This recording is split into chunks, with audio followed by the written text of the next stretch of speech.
the outcome because, of course, it's legitimate. But not everyone in Brazil is convinced of that. In fact, millions of people think the election was rigged, and they now have a criminal as president. So there are protests underway across the country.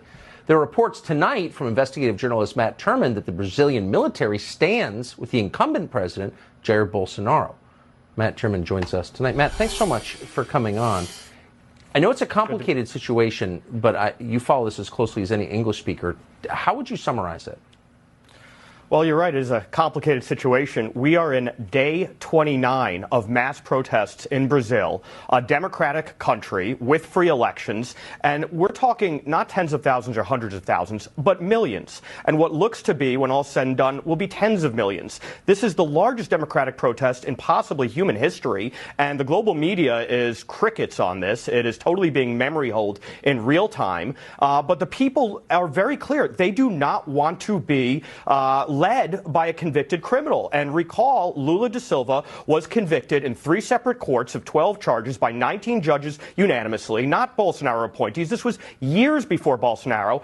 And his judicial appointees in the Supreme Court had freed him in the last 2 years just so he could run in this race. And they annulled and vacated his multiple sentences, 12-year sentence, 580 days he served. They let him out to run. And Brazil has a law in the books that says no convicted felon can be an elected office. And they vacated that. They absolutely put him on the chessboard so that they could attempt to control the outcome. And now the people en masse are crying foul. Even in the districts where he supposedly has a stronghold, say the Amazon with indigenous peoples, they're marching on Brasilia. Every city in the country is filled with protesters. And now the question is, what is to be done when you have a judiciary that is not comprised of judges in the classical sense, impartial, nonpartisan judges, but political appointees and partisans who are working to skew an electoral outcome. And so the military has a special role in the Brazilian Constitution, Article 142, that says they are the ones to adjudicate separation of power disputes.